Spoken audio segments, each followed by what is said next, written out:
खालापूर तालुक्यातील 36 विभागातील अजिवली येथील रेन्युसिस इंडिया प्रायव्हेट लिमिटेड कंपनी विरोधात 3 जून रोजी प्रस्तावित आमरण उपोषणाच्या पार्श्वभूमीवर जांभिवली ग्रामपंचायतीचे सरपंच प्रमोद शिर्के यांनी सोमवारी घेतलेल्या पत्रकार परिषदेत कंपनीच्या समर्थनार्थ ठाम भूमिका घेतल्याने परिसरातील वादाला नवे वळण मिळाले आहे। उपोषणकर्त्यांच्या मागण्यांवर प्रश्नचिन्ह उपस्थित करत कंपनी विरोधी आंदोलन सुरू झाल्यास आम्हीही कंपनीच्या समर्थनार्थ प्रति आंदोलन छेडू असा थेट इशारा त्यांनी दिलाय। उपोषणाचा कुठलाही फरक पडू नये म्हणून मी एवढ्या संख्येने उतरलोय, कारण ही खालापूर तालुक्यामध्ये ही एकमेव कंपनी अशी आहे की इथं फक्त स्थानिक काम करतात आणि स्थानिक ठेकेदार काम करतात। कुठली कंपनी हे करते हो? हे करत असताना त्या कंपनीला आपण जर सहकार्य नाही केलं तर ही कंपनी, मी काल तुम्हाला सांगितलं की ह्या कंपनीचे 4 कारखाने आहेत, इथला जर बिझनेस त्यांनी तिकडे ट्रान्सफर केला, काम करणार कुठून आपण? फक्त आमच्या धंद्याचा विषय नाहीये ना, इथे येणारे जे 1000-1200 कामगार आहेत, खोपोली सारख्या सिटीतून 3 बस येतात। 3 बस म्हणजे एका शिफ्टला जवळजवळ 50 ते 100 माणसं एका शिफ्टला येतात। तुम्ही विचार करा ना, याचा इफेक्ट खोपोली सारख्या सिटीवर किती पडेल? चांगले पेन मधून बसेस येतात, पनवेल मधून एखादी बस येते, कर्जत मधून 2 बस येतात, पालीवरून बस येते। अजून काय सांगायला पाहिजे हो? सगळं चित्र क्लिअर असताना कंपनीने जर माझ्या सारख्याने सपोर्ट नाही केला तर कंपनी खरोखर कारखाने खालापूरमध्ये टिकतील का? माझ्या इथले 4 कारखाने इथल्या स्थानिकांना चांगल्या प्रकारे रोजगार देऊन इथे काम टिकवलेलं आहे। आज युद्धाची भूमिका असून कंपनी कामगारांना बसवत नाही, किती मोठी गोष्ट आहे। कॉन्ट्रॅक्ट लेबरला देखील बसवत नाही कंपनी, एवढी मोठी गोष्ट असताना अल्टरनेट डेनी त्यांना काम देतात, काम तर देतात, त्यांचं घर तर चालवत आहेत, ह्याची तर जरा जाणीव असू द्या ना।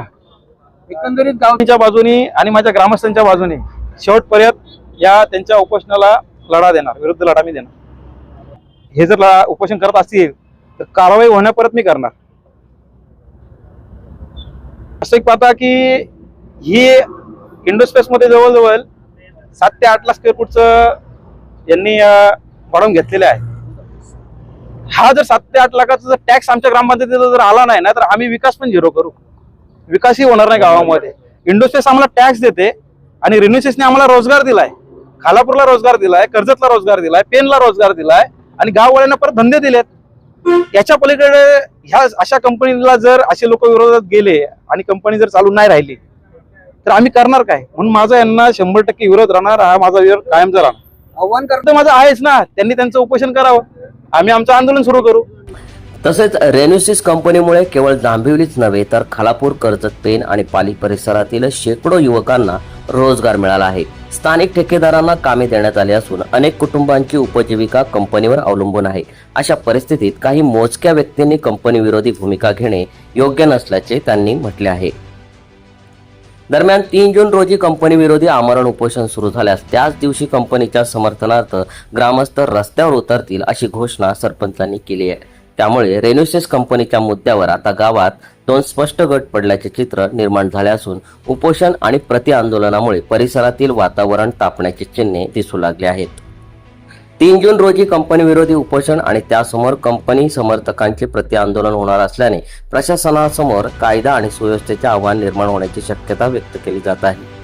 यावेळी इक्बाल खोत, अजित खोत, भूषण वंदे, कमरुद्दीन पटेल, रिजवान शेख, आरिफ पटेल, अफान खोत, इम्तियाज खोत, सुनील वावत, संदेश विचारे, विशाल दळवी, शशिकांत विचारे, निशिकांत घाडगे, मंगेश कदम, मोहन घाडगे, पद्माकर कदम, सागर आंबरे, अजित दळवी, नरेंद्र दळवी, शरद मालुसरे, दिनेश वाघमारे, दिनेश मोरे, दीपक मोरे, प्रमोद मोरे, मंगेश कदम, निशिकांत घाडगे आदी स्थानिक नागरिक उपस्थित होते। सम्राट मराठी लाईव्हसाठी जतीन मोरेसह ब्युरो रिपोर्ट, अजिवली। तुम्ही पाहत आहात सम्राट मराठी लाईव्ह।